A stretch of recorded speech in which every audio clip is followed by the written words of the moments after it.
Moving on.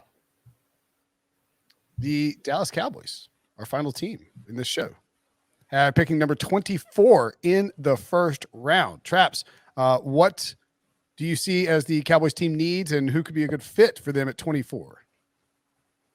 Defensive line, especially after what happened with Randy Gregory. Either of the Georgia guys, Devontae Wyatt, who Josh said earlier for the Eagles, he would make a lot of sense at 24. George Karloftis from Purdue, Josh's guy, who I think that's kind of where he feels like he'll ultimately go and be maybe the fourth or the fifth edge rusher off the board. Very pro ready. And I have a question for you, Will. Like, where is Jordan Davis going to go? Like, where do the odds, like, I haven't checked recently because it's like after the combine, everyone's like, this is a top 10 pick, top 15, because he tested so well. But then, like, every week that I do these mocks, I'm like, where is he going to go? Baltimore at 14, but they feel like they have bigger needs. It almost has felt like Jordan Davis's buzz is kind of worn off a little bit. So if the Cowboys wanted to add some more beef and just, athleticism, I would be fine actually with Jordan Davis here, although I would typically say and advocate for picking a nose tackle outside of the first round. If he goes here to the Cowboys, a playoff team that needs defensive tackle, I'd be okay with it. So let me see if I can find Davis. I don't know if he has a draft. I don't know if they have he has an over under that. He's very hard to peg. Well, and that's probably why the sports books are slow playing the crap. I think they got blistered in the last 2 years on these draft props. They're sort of slow playing it, like in terms of getting them out.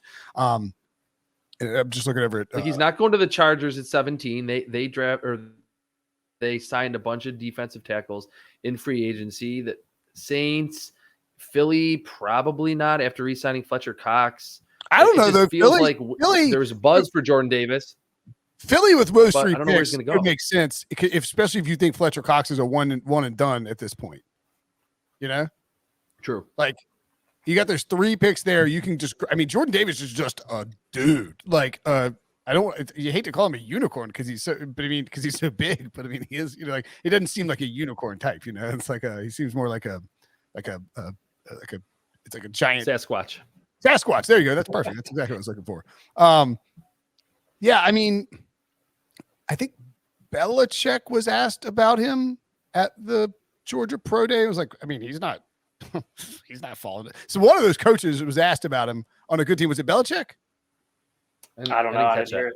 Oh, no. It was Mike Tomlin, I think. Mike Tomlin was asked about some prospect recently. It was like, that would make sense. I've seen a lot of Mike Tomlin at pro days over the last couple of days. So it probably Mike Tomlin's been making the rounds, and he's got a smile every single day. Everybody's trying to associate that with an individual prospect. I think he's just having fun with it all. Oh yeah, how much do you guys think for pro days that it's these coaches and GMs just getting together, standing around, and like that's where they do a lot of what we're doing, trying to figure out who's going to go where, as opposed to like watching and taking ample notes on a player. It's all just to gossip, right? That's what it is. Yeah. Oh yeah. That's all they're doing is chatting it up. So Tomlin was asked about Jordan Davis by I think it's a local like Pittsburgh. Oh no, it was the SEC on CBS guy. So it was the ESPN guy. I can't recognize who that is though. And he was like, what do you think about Jordan Davis? He's like, I'm in the Jordan Davis camp regardless. And then said, well, do you think we could see Davis in a Steelers uniform? And he said, I doubt it. He may have hugged Goodell by then. And the way he said it was like, because I remember seeing the clip and you're like, oh, like in other words, the Steelers would take Jordan Davis in a heartbeat if he was there. So I think top 20 pick, probably top 15 pick. Debo, would you want the Eagles to draft Jordan Davis at 15? You may have said that and I just didn't listen. No, it wasn't on my list, but I would definitely support that. Yeah. I just think he's he's not Aaron Donald, obviously. He's a different dude. Right. We think he can play 3 downs in the NFL level unless teams are just running complete no huddle. And really nobody can do that. Fletcher Cox will not be around for the next 4 years. He might, like you said, might not be around for the next 2. So, yeah. Yeah. And at the very least, if you fashion yourself a playoff caliber team, if you're the Eagles, you can keep Fletcher Cox healthy and fresh by rotating in Jordan Davis there. Shoot, play him side by side and just good luck. I think Houston is a sleeper too with a second first round pick now. Okay. What's their second? 13 from Cleveland. God, Cleveland had the 13th pick. Man, rough season for the Browns. I mean, I just anecdotally, I would not have thought 13. I would have thought like 17 or something. Okay. Any day 2 picks for the Cowboys? Did we already cover that? My head's spinning. I don't know what's going on. Cowboys, I like Myjai Sanders for them. He kind of reminds me of Randy Gregory, that he's this taller, bendier, lightweight edge rusher. He just showed up at the Cincinnati Pro Day back like close to 250 after being 228 at the combine. Apparently he was sick the week in Indianapolis. I think the food's good in Indianapolis, so I don't know what happened with Myjai Sanders. But if they were so hard-pressed to re-sign Randy Gregory, he was kind of their reclamation project, Myjai Sanders would make a lot of sense. Cameron Thomas, another one from San Diego State, if they want to address the edge rusher spot opposite DeMarcus Lawrence, who's getting up there in age. And then linebacker, even though they re-signed Leighton Vander Esch, was only a 1-year deal, someone with a lot of athleticism and range. Christian Harris from Alabama, I think, would make a lot of sense for them. And maybe, they sprinkle in wide receiver after losing Amari Cooper and Cedric Wilson in free agency and via a trade. Yeah, I'll just run through a list real quick. Traps kind of touched on a few of them in the first round. I had George Karloftis, who, again, it just feels like that's probably the range he's going to go.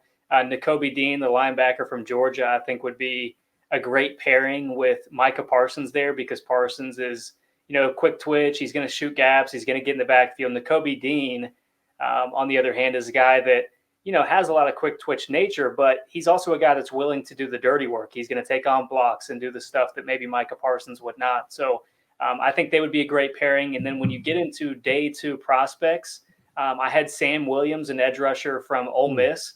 He's got a lot of ability. I struggle with his inconsistency and some of the off-field concerns, but Dallas has not strayed from those types in the past. And then Jalen Tolbert, you lose Cedric Wilson, you lose Amari Cooper. Michael Gallup is coming back from an injury. So suddenly you look at that wide receiver room, and even after signing James Washington, you're saying maybe they need a little bit more in there. So Jalen Tolbert from South Alabama is a guy I love Tolbert's a stud. He's similar. He's going to go round 2. Yeah, similar mold to Amari Cooper, kind of the bigger body type guys. So, maybe that's an option for them on day 2. And I want to just look really quick at Michael Gallup's contract, because, there's an out after 2 years, basically, like an easy out where they just have $6 million in dead cap space. Like, he's going to be on that team for 2 years, and they structured it because they wanted to have a low cap hit this year. But it would make a lot of sense to spend a 2nd or 3rd round pick on a guy like Jalen Tolbert. And Tolbert, I think I agree with you, Traps. Tolbert's a round 2 guy. Worst case, day 2 guy.